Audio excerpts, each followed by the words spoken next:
Hey guys, this is Cam for 15 back at it with another video for you guys. And I'm back with another My Hero Academia manga chapter review for you guys. Sorry for getting this video out a day later than usual. One, not only football Sunday was happening, and I was pretty busy my morning. But as you can tell by my voice, I don't sound exactly the best. Like, yeah, I sound like absolute dog crap. And that's me being PG. I typically sometimes drop words on the channel, but whatever. Um, yeah, this past week I got freaking sick. I had like a sore throat and a freaking cough. Then it turned into a cough. And then or early in the morning, like at 3 a.m., I freaking threw up. So today I don't feel really the best. My stomach was an issue, and then freaking I'm having freaking headaches and yada yada yada. And I'm just going through it. So I probably just have the common flu. I don't think I have COVID, but I probably have the flu. I took a nap, during like the Sunday night football game, and now I feel, I guess, somewhat better, but I still sound like absolute crap. But that's where I decided, you know what, since I feel fine, I might as well talk about the My Hero chapter and everything and stuff like that, because you guys want to get my thoughts on My Hero Academia. So yes, which I thought was a pretty cool chapter, that we finally find out the second user of One for All's Quirk, and how kind of crazy strong and in some cases broken it can be. So let's get to it. So this is My Hero Academia manga chapter 368, titled Rev Up One for All.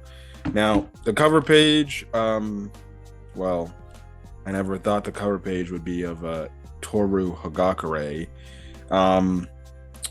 Now if you're a sensitive I want to say loser, but if you're a sensitive person, I guess there's people out there that are very sensitive to the cover page, which is pretty much Toru Hagakure in her hero costume. Now, if you know about Hagakure, she's Invisible Girl.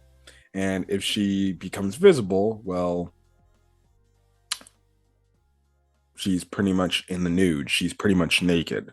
So I'm guessing there is a freaking portion of the fan base or the community that are outraged at the fact that, oh, why are we seeing pretty much a naked girl that is pretty much in high school? That's her hero costume, and they cover it up. Listen, I'm not for, the over sexualization of teenage girls and stuff like that, but those websites do that shit. I don't think it's a real big deal. I think people are just making things to make things out of.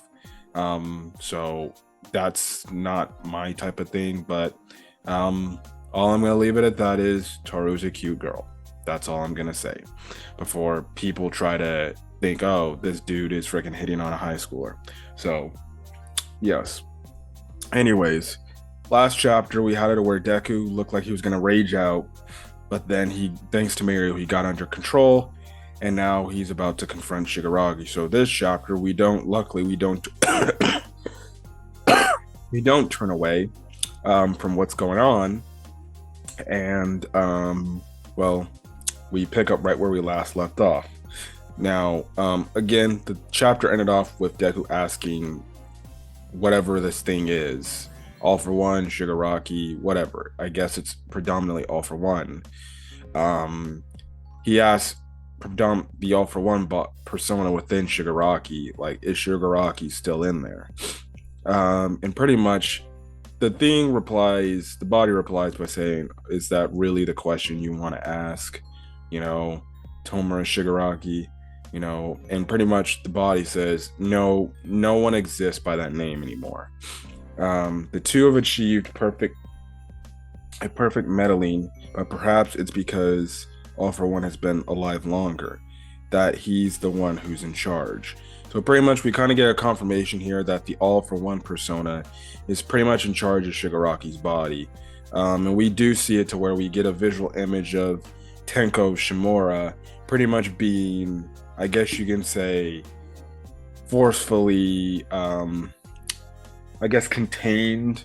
The All for One persona looks like he's just grabbing Tenko and just forcing him back, saying, like, pretty much, I'm in control now.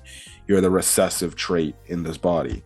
Pretty much, All for One within Shigaraki's body saying, I don't know what you're scheming, but you won't get the ending that you want to get. So, yeah.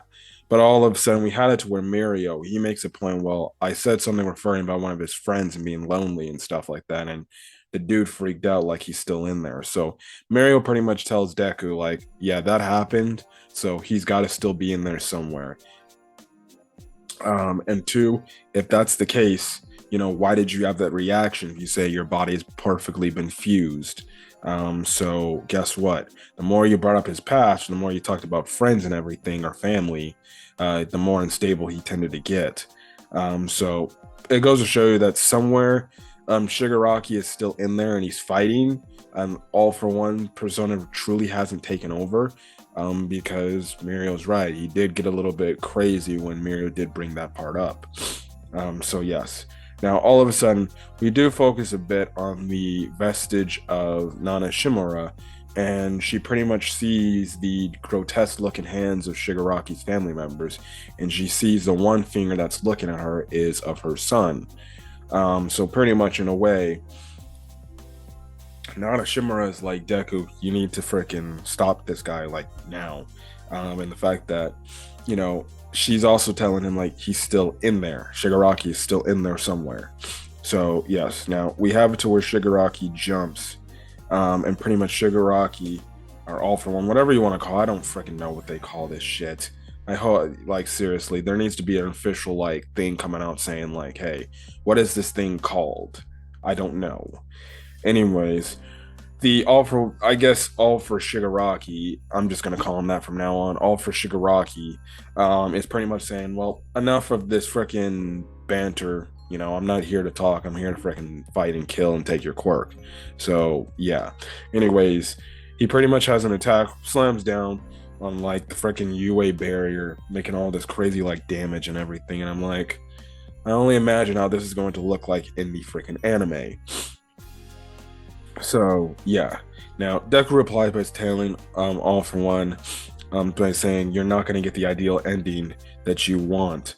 So yeah. Now Deku uses this move called or he does a fusion between his Black Whip and Fajin, and it's called Black Chain, and it's a lot stronger than if Deku were just to use a Black Whip. This actually managed to grab onto All for Shigaraki and actually hold him down for a bit. All for Shigaraki is like, I don't care if this is enhanced or anything, it's not going to work on me. But all of a sudden, we have it to where the second user of One for All appears behind Deku, and he's like, you're done once you use this. Take him down within 5 minutes. Otherwise, we're going to lose this battle. And pretty much Deku charges it up, and he's ready to settle this. So then he ends up using the second quirk, and it's called Transmission. Now he touches himself, and all of a sudden, we have it to where All for Shigaraki is looking around, and then all of a sudden, next thing you know, he ends up getting hit by Deku.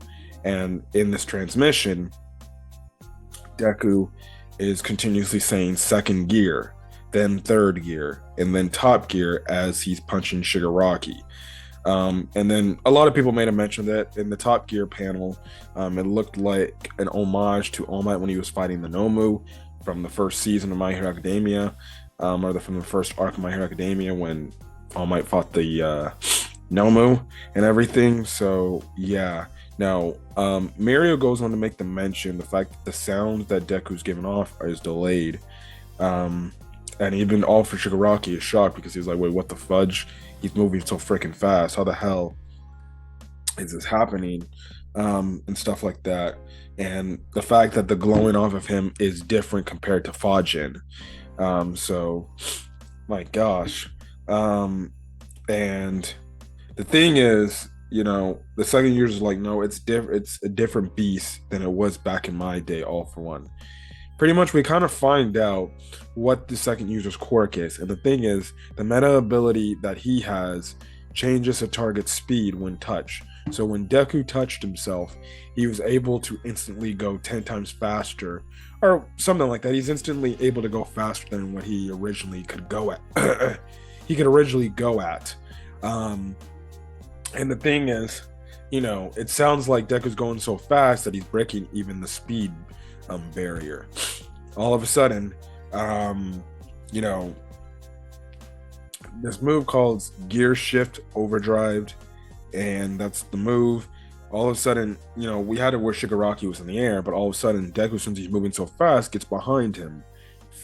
And, pretty much when Deku's using this, it's like as if he's using one for all 120% compared to 100%. So practically, this guy Deku is using pretty much one for all. Using the second user's ability is pretty much using 120% one for all.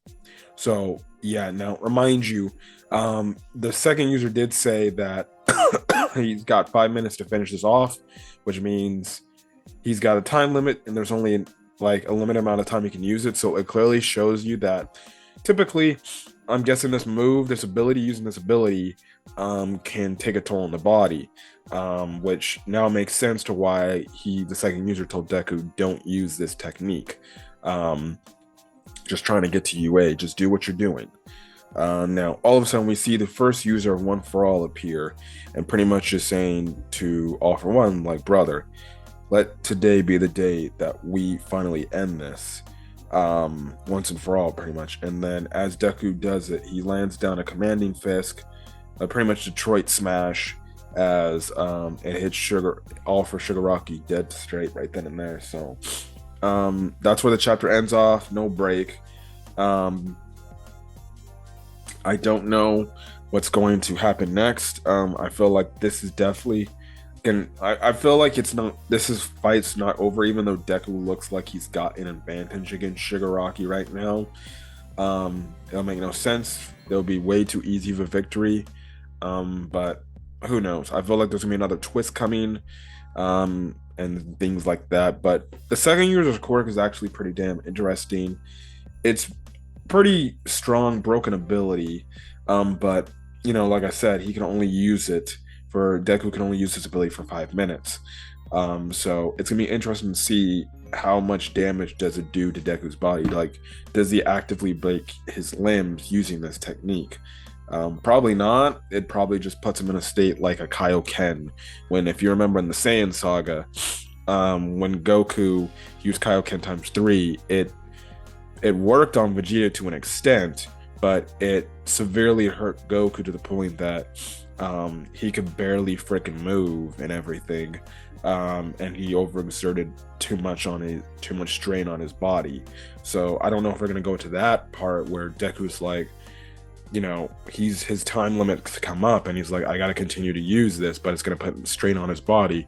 We'll see where this is gonna go, but solid chapter of My Hero Academia. Again, sorry for not getting this video out earlier, but like I said, I think you guys would understand if I sound like crap right now, but at least I can try to get these videos out and talk to you guys and things like that. But yeah, but like I said, I like this chapter. Gonna be interesting to see where the next chapter goes. So yeah, but if you guys like the video, leave a like, put in the comment section your thoughts on this week's manga chapter for My Hero Academia, as well as hit the subscribe button if you want to get more My Hero Academia content or any other things about My Hero Academia upload. I know the sixth season, it's out now, and the first episode was really damn good. So I did a review of that with my co-host, the Red Wolf. So you want to get my thoughts, I'll leave it at the end of my outro. But till then, guys, catch you guys on the next video. Peace.